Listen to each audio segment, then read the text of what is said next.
नमस्कार, मैं डॉक्टर ज्योति दलाल, BAMS आयुर्वेदा।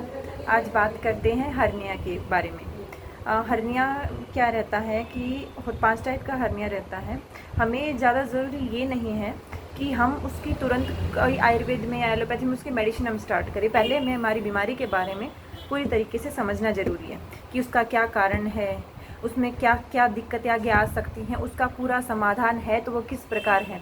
अगर हम आयुर्वेदा पे जाते हैं तो आयुर्वेदा में उसका पूरा ट्रीटमेंट है नहीं है, हमें हर चीज़ का पहले हमारे माइंड में सारी चीज़ें क्लियर होनी चाहिए, उसके बाद हम ट्रीटमेंट पे जाते हैं। ठीक है, तो बात करते हैं हर्निया की।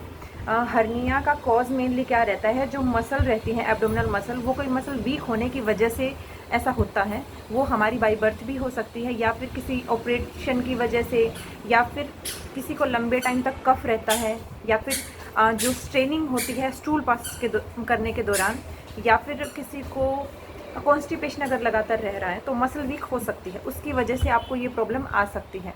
तो इसके लिए मेडिसिन्स आयुर्वेदा में हैं जो कि आपको सिम्टोमेटिकली रिलीफ दे सकती हैं।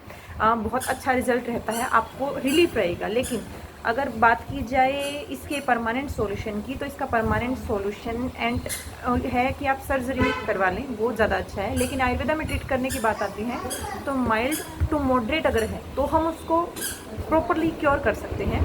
अगर लास्ट स्टेज है तो उसको ऑपरेट कराएंगे फिर तो, ठीक है। तो इसके हमने कारण जान लिए हैं, इसका जो इसमें आयुर्वेदा कहाँ तक काम कर सकता है वो भी जान लिया है हमने। इसके बाद हमने इसमें क्या क्या चीज़ें हमें ध्यान रखनी है। इसमें जो हमें ध्यान रखना है, एक तो इसमें कोई भी वातल आहार, जैसे कि आप बिल्कुल रुक्ष भोजन कर रहे हैं, बहुत ज़्यादा शीतल आहार अगर आप ले रहे हैं, अगर आप इसके अलावा जैसे कटु तिक्त कषाय रस का सेवन कर रही हैं तो वो आपको नहीं करना है। ऐसी एक्सरसाइजेज जो कि फॉरवर्ड बेंडिंग करके होती हैं वो भी आपको बिल्कुल अवॉइड करनी है। हैवी वेट लिफ्टिंग, या फिर आपको अगर कॉन्स्टिपेशन लगातार रह रही है, कफ लगातार रह रही है, इन सब चीज़ों को आपको अवॉइड करना है। अगर आप इसके बारे में दिखाना चाहें तो हमें आप कमेंट कर सकते हैं, हम आपको इसकी पूरी डिटेल बता सकते हैं कि आप कहाँ तक इसका पॉसिबिलिटी, कैसे ट्रीटमेंट इसका हो सकता है।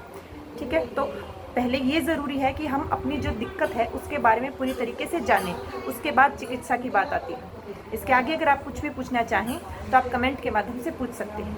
नमस्कार।